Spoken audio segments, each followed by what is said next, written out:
Vamos a hablar con Joan Zweig, que es autor y es divulgador tecnológico, para nada, compartir e intercambiar razonamientos con respecto a esta situación. Joan, ¿cómo te va? Horacio Cava, te saluda junto a Ali Cabrera. Horacio, equipo, ¿qué tal? Buenas tardes, ¿cómo están? Gracias por Muy bien, muy bien. ¿Cómo estás vos? Muy bien, por suerte. Acá sorprendido también por este caso del ajedrecista. Sí. Y a dónde va la inteligencia artificial también. ¿Viste? Hay un gran debate con respecto a, bueno, en el ajedrez, esta denuncia que hizo este maestro de ajedrez.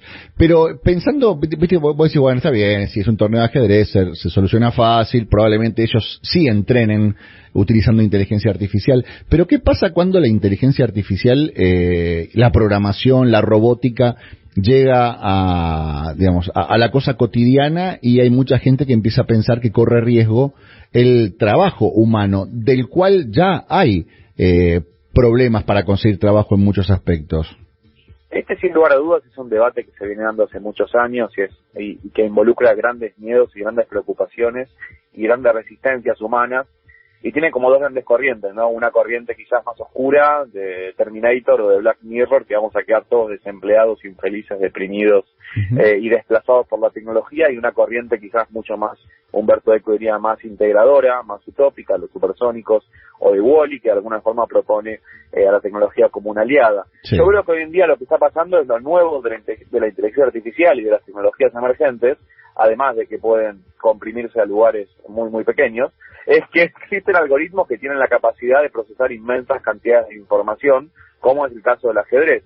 Pero yo personalmente creo, quizás hace muchos años que vengo emprendiendo y divulgando tecnologías emergentes, es que vamos a un mundo híbrido donde la tecnología y la inteligencia artificial es mejor que nosotros en muchas cosas, pero nunca lo va a hacer en habilidades que nos hacen humanos, de alguna forma. Claro. Porque creo que el primer puerto que tenemos que sacar a partir de esto es, tenemos que diferenciar tareas de empleos, ¿no? Y la tecnología puede realizar tareas muy bien, pero empleos en forma completa es muy complicado. Por supuesto. No, y aparte también está esta disyuntiva que imagino van a tener las empresas de, si nosotros empezamos a reemplazar a los humanos por inteligencia artificial y cerramos puestos de trabajo, ¿a quién le vamos a vender estos mismos productos si la gente no va a tener trabajo y plata para comprar estos mismos productos que estamos fabricando?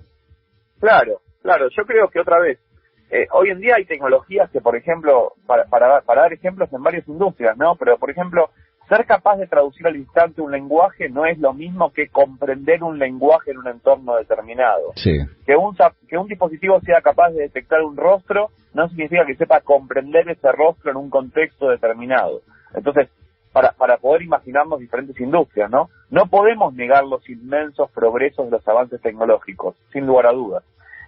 Pero creo que la inteligencia humana y lo que nos hace humanos es mucho más que el procesamiento de datos. Y creo que otra vez, aunque la tecnología hoy en día puede encontrar soluciones a problemas específicos y procesar estas cantidades inmensas de información con mucha velocidad, son incapaces de sentir y de tener la capacidad creativa del ser humano. Entonces, me parece que hoy en día es de alguna forma hay como una tendencia de volver a lo que nos hace realmente humanos y preguntarnos en cada uno de nuestros trabajos, ¿qué tareas son las tareas más reiterativas, más operativas o más manuales o más tediosas? Vamos a un mundo donde el trabajo mental tiende a valer mucho más que el trabajo manual para las próximas décadas, y eso es una realidad, ¿no? Porque vemos que la tecnología hoy en día en aspectos manuales ya hace las cosas muy bien. Exactamente. Y a ver, el desafío entonces es cómo preparamos a la gente para estas nuevas tareas, cómo adecuamos, ¿no?, a ciertos conocimientos para no dejar afuera a la gente que por ahí está muy arraigada o muy atrapada en trabajos que lamentablemente para muchos tienen fechas de vencimiento.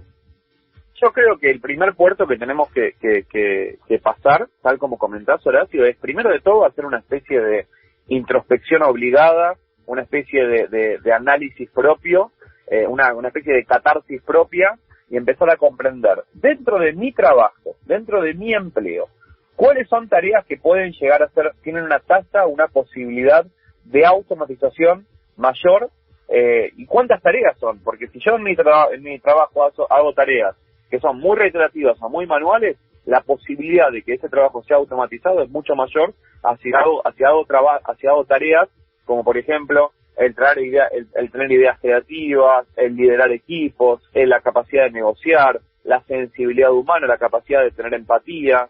Entonces, yo creo que el mensaje final, yo lo dividiría en dos. En primer lugar es, ¿qué habilidades tenemos que formar para convivir con máquinas más inteligentes que nosotros y seguir agregando valor?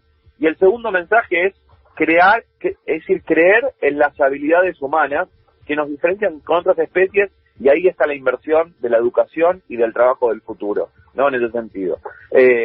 Y yo creo que otra vez, estamos en un mundo donde es un mundo híbrido y tenemos que empezar a entender esto de forma bien crítica. Y yo el mensaje que quiero dejar es otra vez, las capacidades humanas desde mi punto de vista son y seguirán siendo irreemplazables.